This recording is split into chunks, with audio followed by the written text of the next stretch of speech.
Magandang araw po mga kapraps. Dito tayo ngayon sa bayan ng Nagcarlan, Laguna. Yung property na i-offer ko sa inyo ngayon, ito po, isang farm lot. Ang sukat po nito ay 3,450 square meters. Tabing kalsada lang po yan mga kapraps.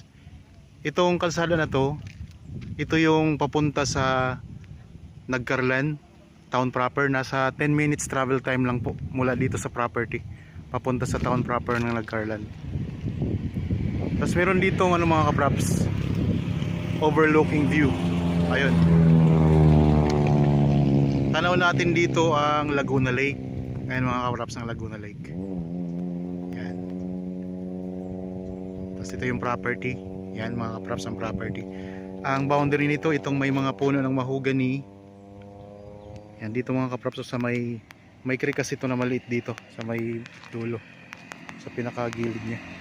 Tapos itong direksyon naman ito, papunta naman po yan ng town proper ng Kalawan. Pwede rin tayong dumaan dito papuntang Victoria mga kapraps, tapos papuntang Pila.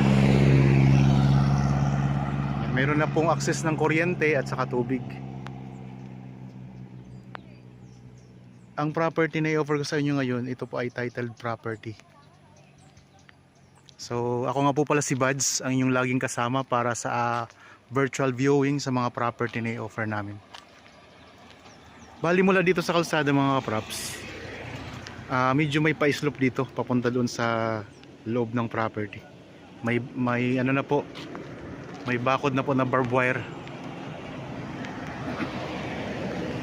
Ito yung frontage mga kapraps ng property.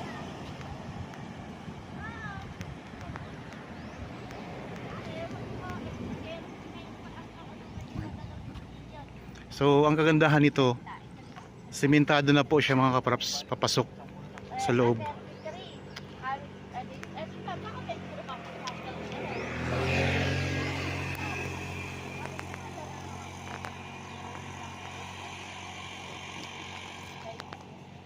Okay, pasok tayo. Yan, ito, pwede na nating ipasok dito ang sasakyan. Mayroon tong gate mga kapraps.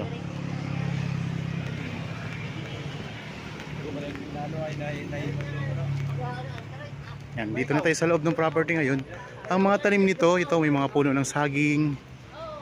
Tapos may mga punong kahoy din siya mga kapraps. So pag gusto natin ipasok ang sasakyan, ayan, diretso na po dito sa loob.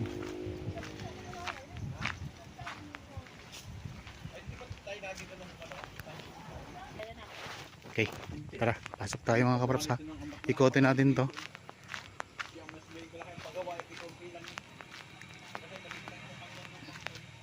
So itong bahay na nandito mga kapraps, hindi po yan kasama kasi ang property doon po. Bali, dito lang tayo dadaan ngayon sa daanan na to.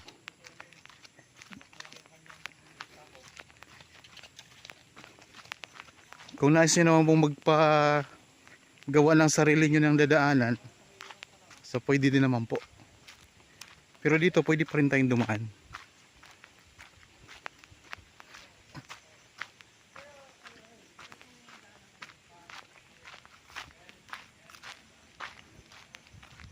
Yan, ito na po yung boundary mga kapraps ng property. Ito. So pag ganun po siya, pag ganito po ang property mga kapraps, so hindi ito kasama ang bahay. Tapos dito mula dito sa kalsada, ayan, ito yung ano natin, itong tumbok na to, ito yung boundary. So ang kagandahan nito, ang ganda ng view. Meron tayong mountain view mga kapraps. Tapos yung ano niya, lupa ay may mga carabao grass na rin na tanim. Doon sa bandang gilid may mga tanim na kawayan.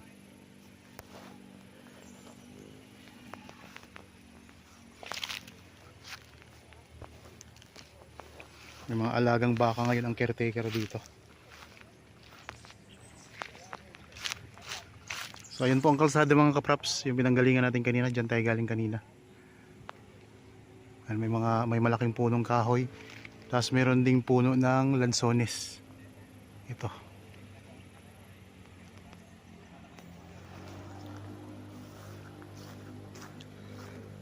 Dito sa gilid, ang boundary nito yung may maliit na creek.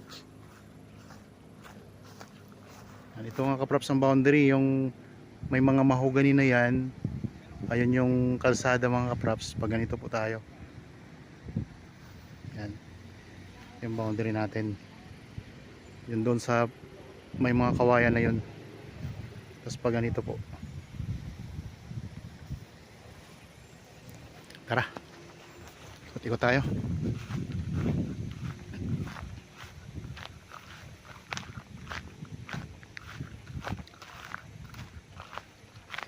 Mga puno ng tibig. Marami siyang puno ng tibig mga kaprops.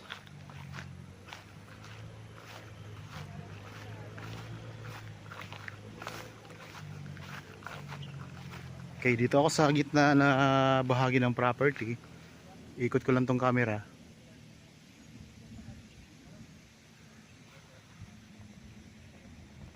Kung interested po kayo sa property na to, pwede po kayo magpa-schedule sa amin ng actual viewing.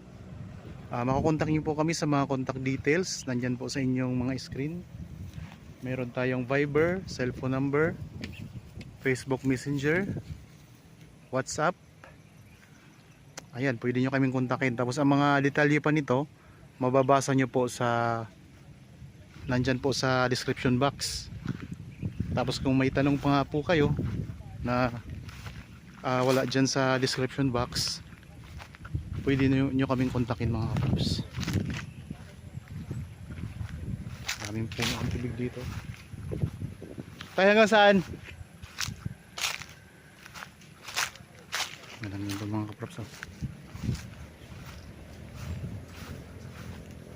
Maraming tibig.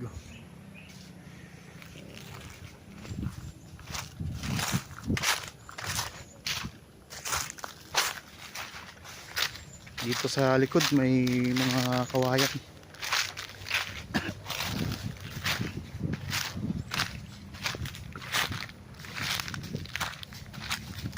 Yan, ang daming kawayan.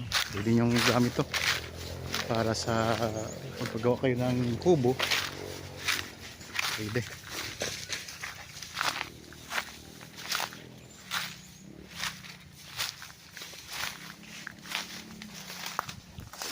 Meron na itong muhon.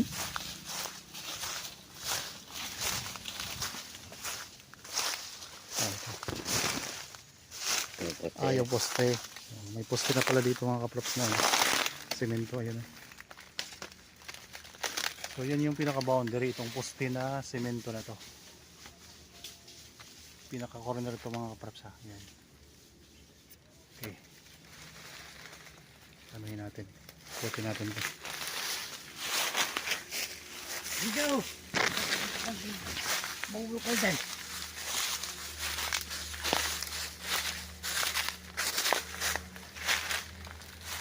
Tapos straight dito. Ganun. Hindi kasama yan. Dito lang. So ito po mga kaprops. Pag ganun. Tapos straight na doon, pababa na. Nandito tayo ngayon sa pinakadulo, sa likurang bahagi mismo ng property mga kaprops.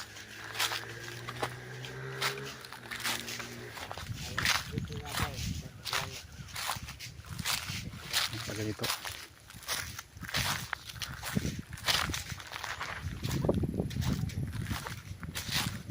Diretso doon. So, itong dinadaanan natin, ito yung boundary ng property.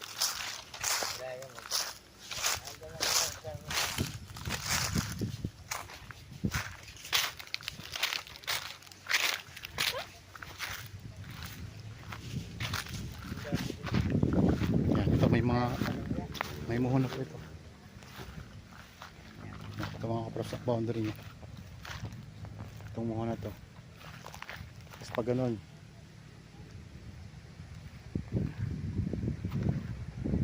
yan itong puno na to, sa kabila na po yan, padiretso po siya doon mga kaprops.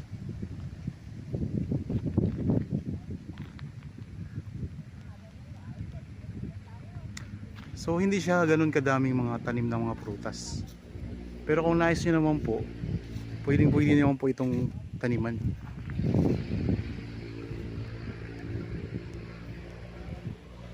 Okay, ikot pa tayo, pupunta tayo doon mga kaprops sa ano, sa may kalsada. Yan, may malaking puno. Ulitin ko lang po, ang property na to ay matatagpuan natin sa bayan ng Nagcarlan, Laguna. Isang farm lot. Bali ang sukat nito ay 3,450 square meters. Titulado. So wala pa po itong kalahating hektarya mga kaprops. Yan, ito yung pinaka boundary naman dito sa gilid. Tapos kalsada na po yung nasa taas na yun. Kasi itong property mula sa kalsada pa-slope po siya pag ganito po mga kaprops. Yan, may access na nga ng kuryente at saka tubig.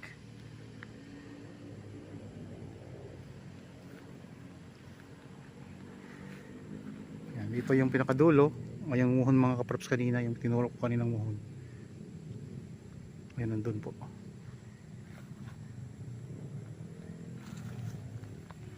Yan, may mga ano na to, mga poste na to na semento. Ayan. So nasira lang po yung mga bakod dito na dito sa gilid. Kaya kung sakaling mabili nyo po ito mga kaprops, magpapabakod na lang kayo uli. Doon sa ano naman, sa frontage naman niya, may bakod naman na barbed wire. Tapos may poste na rin po ng mga bakal.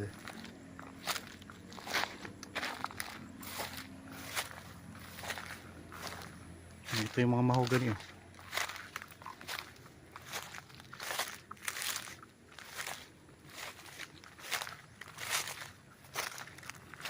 Meron pa ditong puno mga kaprops. Hindi ko lang alam kung anong puno ito. So, kung alam nyo po kung anong puno ito, pa-type na lang po sa comment section para malaman po natin kung anong puno yan. Pati ito mga kaprops oh.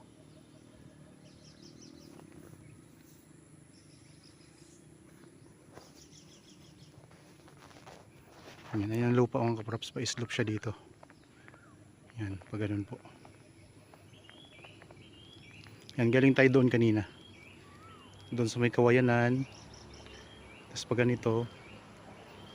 ganito, papunta na dito.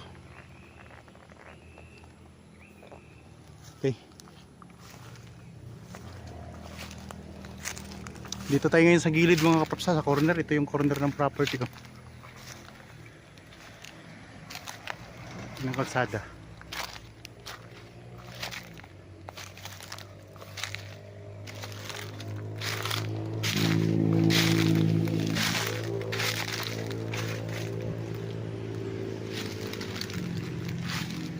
Tapos dito yung ano, overlooking view. Ito yung area na to. Ayan oh. Yan ang Laguna Lake mga kaprops.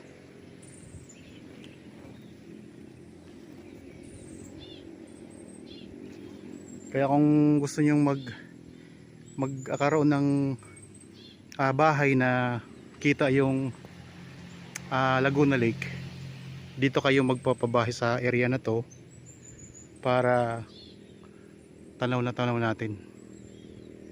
Ayan. Nasa gilid tayo ngayon mga kaprops ng property. Yan ang boundary. Tapos ito yung corner na. Ito na yung kalsada mga kaprops. Tara. Punta na tayo sa kalsada.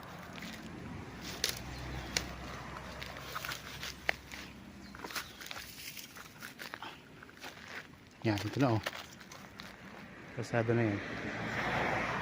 Papuntang Kalawan, Victoria. Tapos dito sa kaliwa, dito naman yung papunta sa town proper. Nasa 10 minutes travel time lang po papunta sa town proper. Ayun yung kaharap ng property. Ito. Yan, farm lot din po yan. So may mga binibenta din ditong mga katabi mga kaprops. Ipakita ko lang ulit ang overlooking view.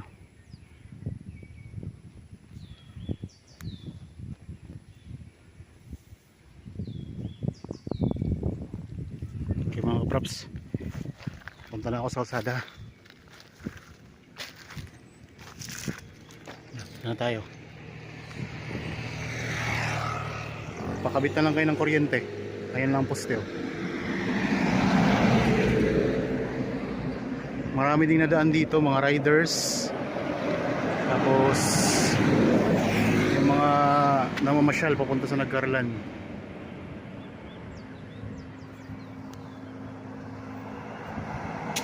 Nandito na tayo ulit sa front ng property. Ito yung bakod na barbed wire.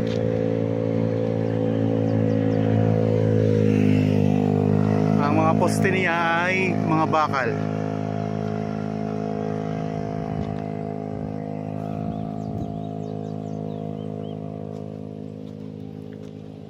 Tapos ito yung daanan natin mga kapraps papunta sa loob.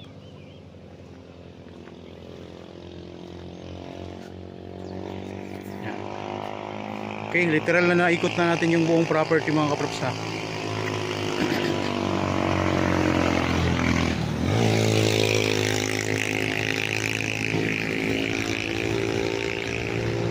Yan, mula po dito, ito yung boundary ng property. Itong poste na to, padiretso ko siya doon. Kaya kanina, di talaga hagip yung bahay, di kasama yung bahay. Okay. Sana po nagustuhan niyo ang property na in-offer ko sa inyo ngayon. Para po sa mga bago pa lang sa aking channel at napadaan lang po dito sa aking channel, huwag niyo pong kalimutang mag-subscribe at pindutin na rin po ang notification bell para maging updated kayo. Maging updated kayo sa mga property na i-offer ko po. Kaya subscribe na. Maraming salamat po mga kapraps.